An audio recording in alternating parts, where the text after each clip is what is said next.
Puji Tuhan, it's good to be with you again today. Puji Tuhan, senang sekali berjumpa dengan saudara pada hari ini. I'm Mark Brown and I'm from Houston, Texas. Saya Mark Brown dari Houston, Texas. And I want to be sharing again today with you about the cost of discipleship. Dan saya ingin menyampaikan tentang harga seorang murid, pengorbanan dari seorang murid. You know, once you've been converted to Christianity Apabila saudara sudah bertobat and you've been born again by the Spirit of God, dan dilahirkan kembali oleh Roh Allah, God wants you to become a disciple. Allah ingin saudara agar saudara menjadi seorang murid. A disciple is one who is trained in a certain way. Seorang murid adalah dilatih sedemikian rupa. A disciple is one who follows the teaching of another. Seorang murid adalah seorang yang mengikuti pelajaran dari gurunya. And as Christians, Dan sebagai orang Kristen, we're to follow the teachings of Jesus Christ. kita mengikuti pengajaran Kristus. Jesus Christ has given us his teachings Yesus Kristus memberikan kita pengajaran to put into our lives, supaya diterapkan di dalam kehidupan kita to change our lives, dan bisa mengubahkan kehidupan kita, and cause us to help others to change them. sehingga kita bisa menolong orang lain, bisa menjadi berkat bagi orang lain dan bisa menolong orang lain. I want to ask Achu to read some scriptures this morning Saya ingin meminta Acu untuk membaca ayat hari ini out of the book of John, chapter 10, verses 4 and verse 5. dari buku Yohanes pasal yang ke-10 ayat 4 dan 5. Yohanes 10 ayat 4 dan 5. Jika semua dombanya telah dibawanya keluar, ia berjalan di depan mereka, dan domba-domba itu mengikuti dia, karena mereka mengenal suaranya.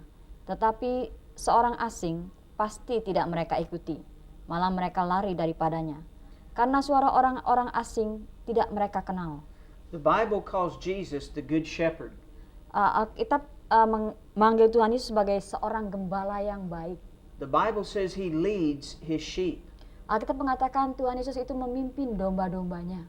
You know, you can lead sheep. Saudara-saudara tahu, saudara bisa menggembalakan domba. You can't lead a goat. Saudara tidak bisa memimpin kambing. You can't lead a wolf. Saudara tidak bisa menggembalakan serigala, memimpin serigala. But sheep follow the shepherd. Tetapi domba mengikuti gembala. It says that the shepherd goes before the sheep, Dikatakan bahwa gembala itu berjalan dulu, and they follow him baru domba-dombanya itu mengikuti gembalanya. because they know his voice. Karena domba-domba itu mengenal suara gembala mereka. A true disciple is one who knows the voice of God. Seorang murid yang benar adalah seorang yang mengenal suara Allah. There are some who will say God no longer speaks to his people today. Ada beberapa orang yang berkata, wah, Allah tidak berbicara lagi dalam kehidupan mereka. God only speaks to us through his written word. Allah hanya berbicara lewat Alkitab yang sudah tertulis. Now I know that God speaks to us through his written word, Saya tahu bahwa Allah berbicara lewat Alkitab, but God also speaks to us by his Holy Spirit. tetapi Allah juga berbicara kepada kita lewat Roh Kudus. In Revelation chapter 2 and chapter 3, Dalam Wahyu pasal 2 dan pasal 3, Jesus told the churches this. Tuhan Yesus berkata kepada gereja seperti ini. He said, "You that have ears to hear, Kamu yang mempunyai telinga, let him hear hendaklah mendengar what the Spirit of the Lord apa yang dikatakan oleh Roh Allah, says to the churches." yang dikatakan Roh Allah kepada gereja-gereja. So the Spirit of God is speaking today. Jadi Roh Allah itu masih berbicara sampai pada hari ini. He wants to speak to your life. Roh Allah juga ingin berbicara dalam kehidupan saudara. He wants to lead you and to guide you. Roh Allah rindu memimpin saudara dan membimbing saudara. He wants to take you into the truth.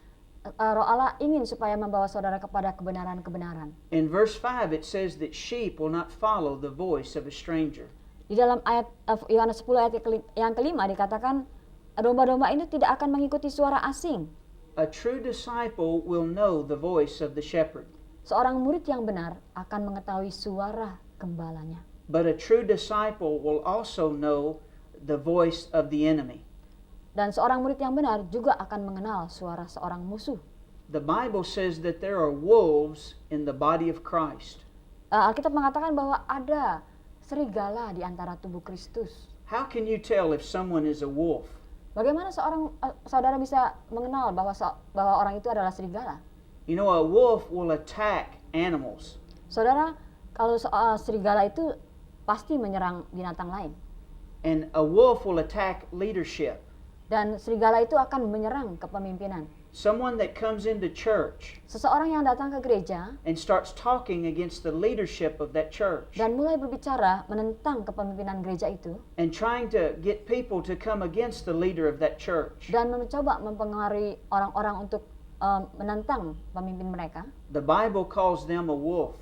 Alkitab menamakan orang itu seumpama serigala. True disciples Seorang murid yang benar will not follow a wolf. tidak akan mengikuti seekor serigala. True disciples will follow the shepherd.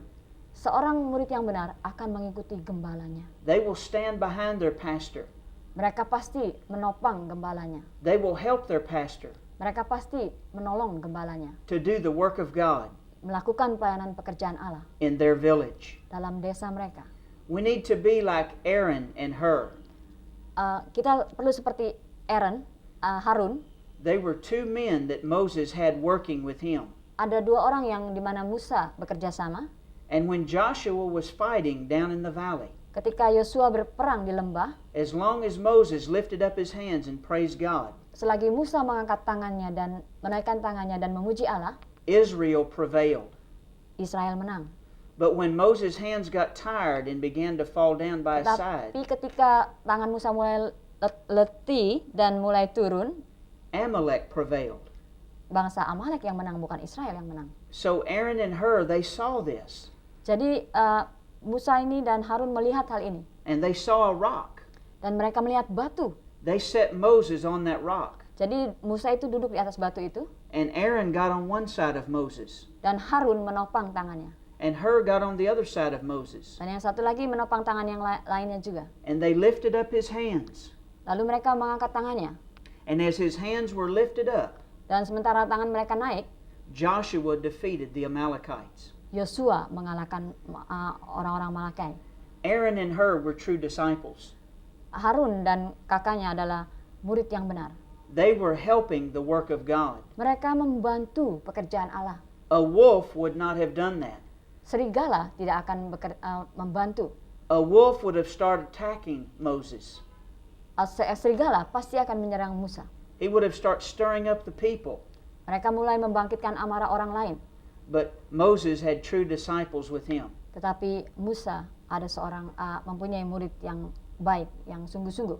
And they flowed with the plan of God through Moses. Dan mereka juga sama-sama melayani kehendak Allah. That's what pastors in churches need. Itulah yang diperlukan oleh seorang gembala sidang.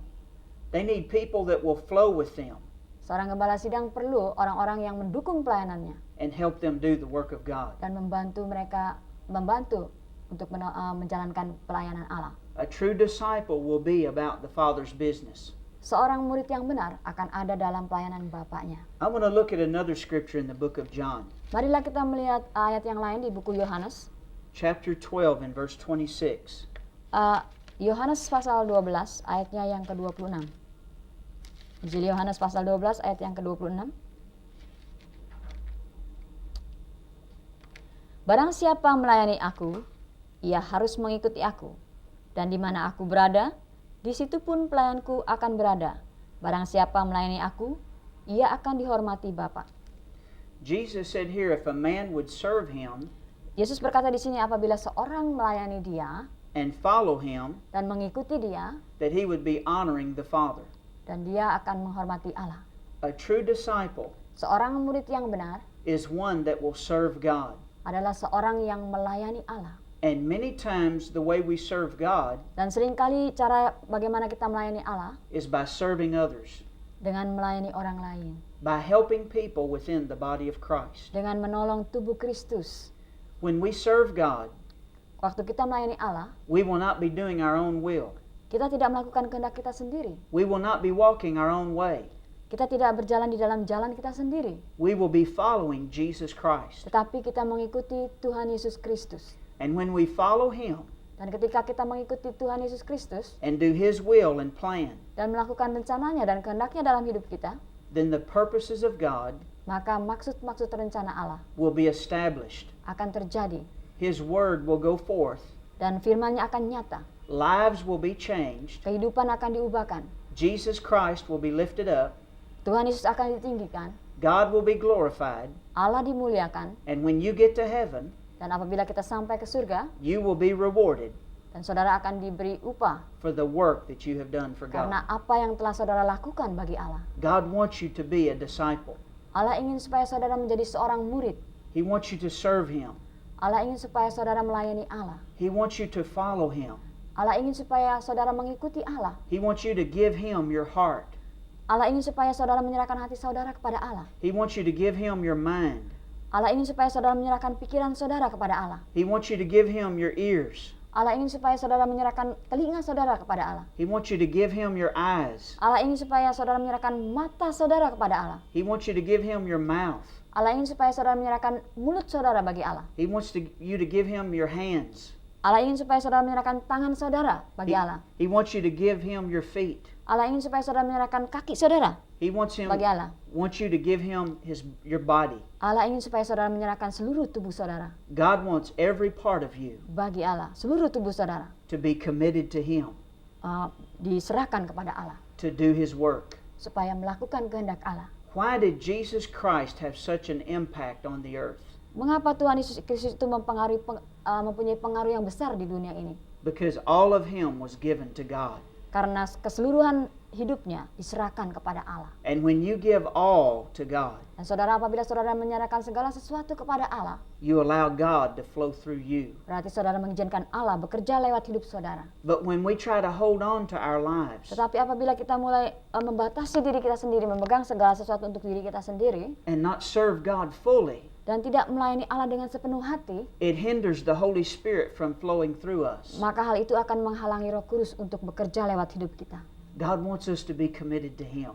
Allah ingin supaya kita itu mempunyai penyerahan yang sungguh-sungguh kepada Dia. He has a great plan for you. Allah mempunyai rencana yang besar bagi saudara. You might be saying today, Mungkin saudara berkata seperti ini, I would like to do that. ya saya mau melakukan itu, I would like to be that committed, saya mau sungguh-sungguh kepada Allah, but I just can't do it. tetapi bagaimana ya? But you know, that's not true. Saya tidak bisa.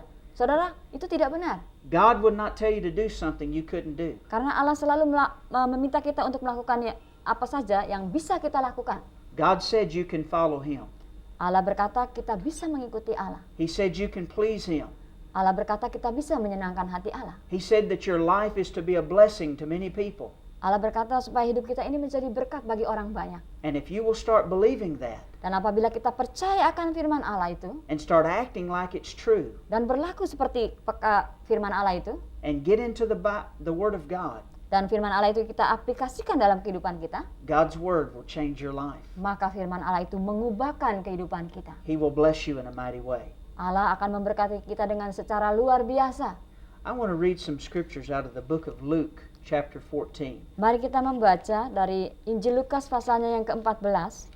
And these scriptures tell us of the commitment of being a disciple. Ayat-ayat ini menceritakan tentang komitmen seorang murid, keputusan yang dipegang oleh seorang murid. Lukas 14 ayatnya yang ke-25 sampai 33.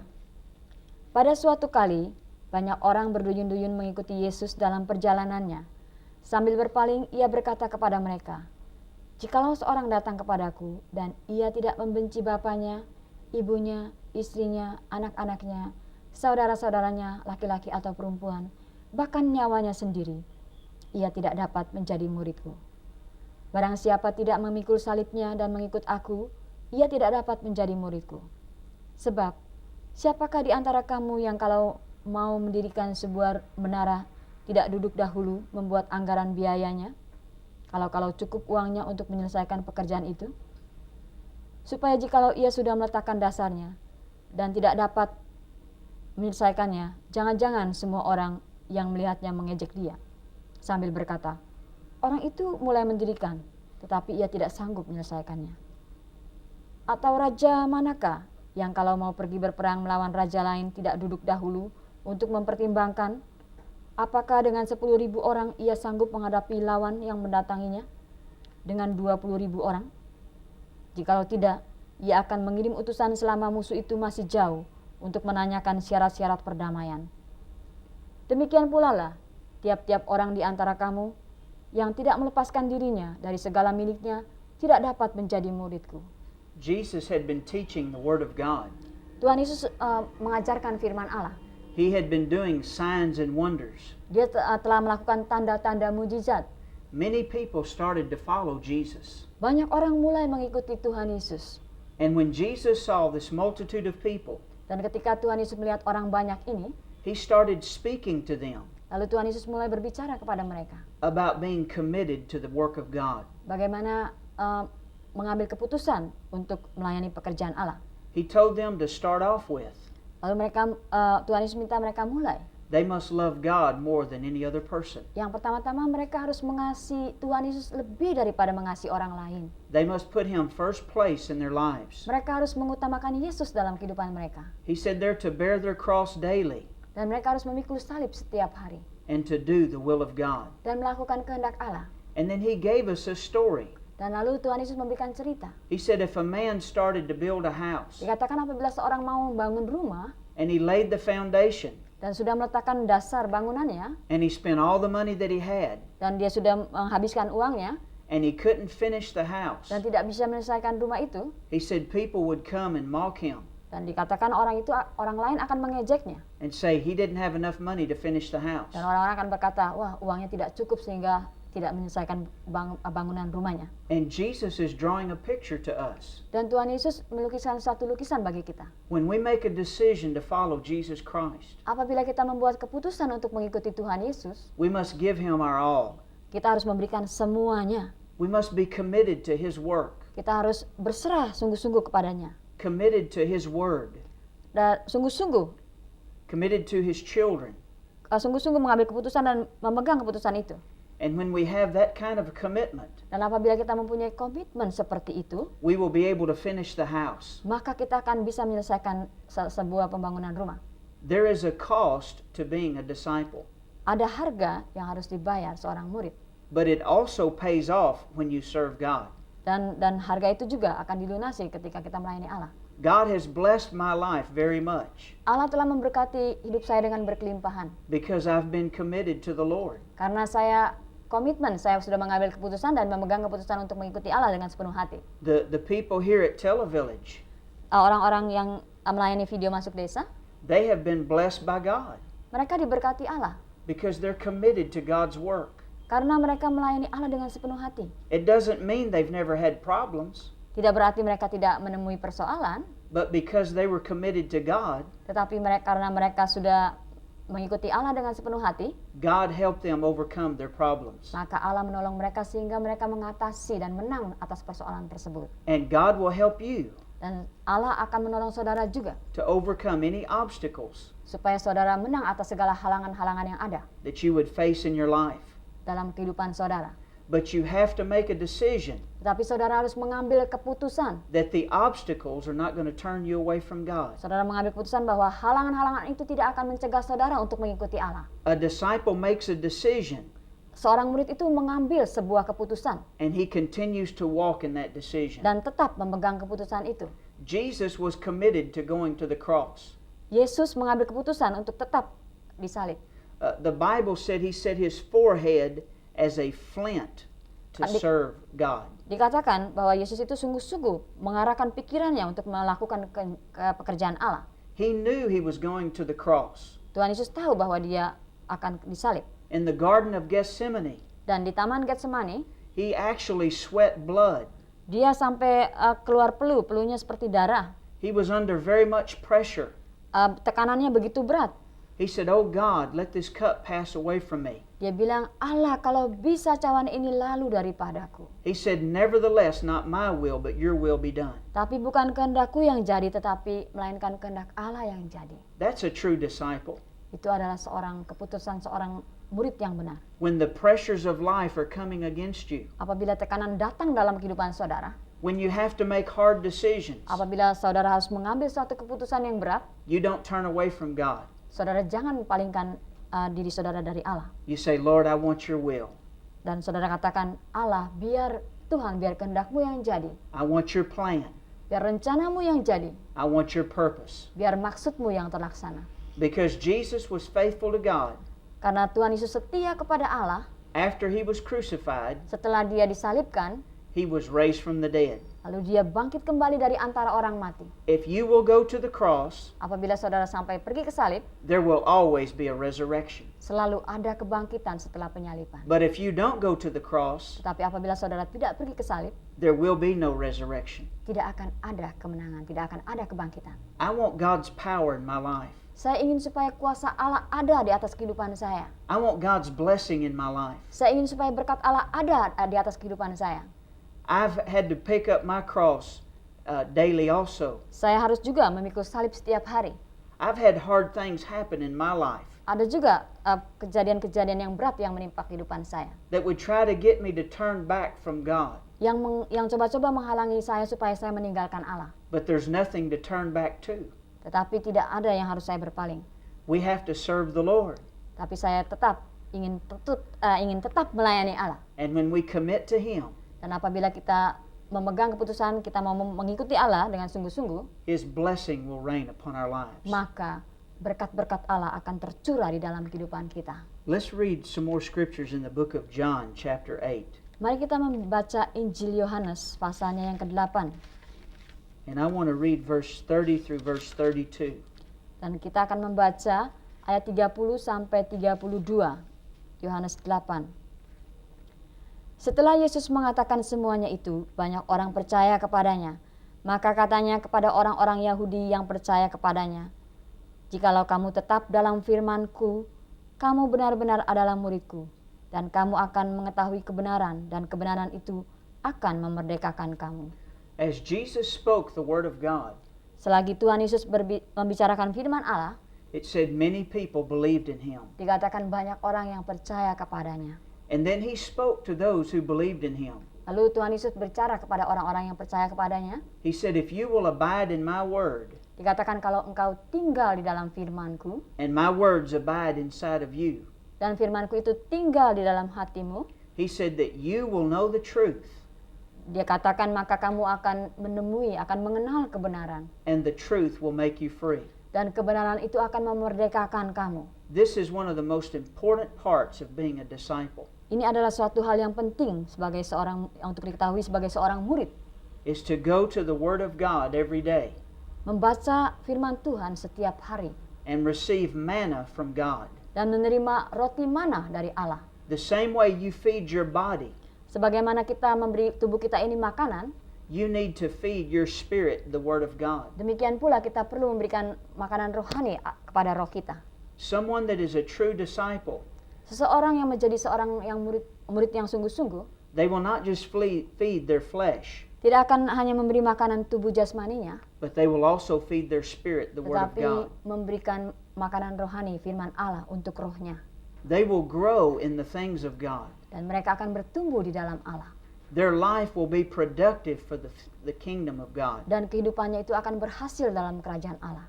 And the truth of God's word, Dan kebenaran firman Allah it will make them free, akan membebaskan mereka. and they will walk in victory. Dan mereka akan berjalan di dalam kemenangan. I want to read another scripture in the book of Matthew. Saya akan membaca dari buku Injil Matius. Matthew chapter 4 and verse 19. Matius pasal 4 ayatnya yang ke-19.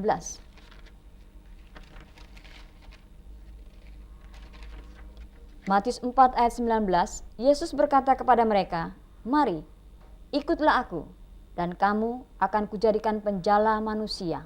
Jesus came upon some fishermen, Tuhan Yesus datang kepada seorang nelayan, and He told them to follow me, dan Tuhan Yesus berkata kepada mereka untuk mengikuti aku, and I will make you fishers of men. untuk mengikuti Yesus, dan dikatakan, "Aku akan menjadikan kamu penjala manusia." A true disciple will have a love for people. Seorang murid yang sungguh-sungguh akan mengasihi orang lain. A true disciple understands everyone will spend eternity somewhere. Seorang murid yang sungguh-sungguh akan mengerti kehidupan yang kekal. There is a heaven, Ada surga, there is a hell, ada neraka, there is a God, ada Allah, there is a devil. ada iblis. A true disciple Seorang murid yang sungguh-sungguh will try to turn people away from the devil untuk mengambil manusia dari ikatan iblis and turn them to God. dan membawa mereka kepada Allah. That's what happened to the Apostle Paul. Hal itu yang dikerjakan oleh Rasul Paulus. On the road to Damascus, Di perjalanan di Damaskus, He was killing Christians. Dia membunuh orang-orang Kristen. He was very religious. Rasul Paulus adalah seorang yang beragama. He thought he was doing what was right. Dia berpikir dia telah melakukan hal yang benar. There are many religious people in the world today, Banyak sekali orang-orang yang beragama di dunia ini. and they think they're doing right, Mereka berpikir mereka melakukan hal yang benar. but they're not serving the true God, Tetapi mereka tidak melayani Allah yang benar. just as Paul was not. Seperti Rasul Paulus. The Apostle Paul Sebelum dia bertobat, was knocked down on the road to Damascus. Rasul Paulus tidak akan pergi ke jalan Damaskus. Jesus Christ appeared to him, Sementara dia berjalan, and he said, I have called you Tuhan Yesus menampakkan diri kepada Jan dan berkata, "Aku telah memanggil engkau to turn people from darkness untuk mengambil orang dari kegelapan and from Satan's kingdom dan dari kerajaan setan, and to turn them to the kingdom of God. mengambil mereka dan memulangkan mereka ke dalam kerajaan Allah." That's what a true disciple does. Itu adalah seorang murid yang benar, yang dilakukan oleh seorang murid yang benar. A true disciple lets the light of God shine out of them. Seorang murid yang benar pasti akan memancarkan sinar kemuliaan Allah. Jesus, when talking about Christians, Tuhan Yesus berbicara tentang orang Kristen. he said, you're the light of the world. Dikatakan bahwa orang Kristen adalah terang dunia ini. He said, you're a city set on a hill that cannot be hid. Sekota yang tidak dapat disembunyikan dari terang saudara. He said, you're the salt of the earth. Dikatakan kamu adalah garam dunia. We are supposed to have an effect upon this earth. Saudara, kita harus mempunyai dampak yang positif bagi dunia ini. And as we become disciples Dan selagi kita sebagaimana kita menjadi murid and flow with the plan of God, dan berjalan di dalam kehendak Allah, then God's blessing comes in our lives. maka berkat-berkat Allah itu turun ke atas hidup kita. And we're able to help other people. Sehingga kita sanggup menolong orang lain. God will make you a fisher of men. Allah ingin menjadikan saudara penjala manusia. You have to throw out a net to catch fish. Saudara harus melemparkan jala untuk menangkap ikan. God wants you and I Allah inginkan supaya saudara dan saya to catch men menjala jiwa-jiwa for the kingdom of God. untuk kerajaan Allah. What is our net? Apakah jala kita? It's the love of God. Jala kita adalah kasih Allah. It's the word of God. Jala kita adalah firman Allah.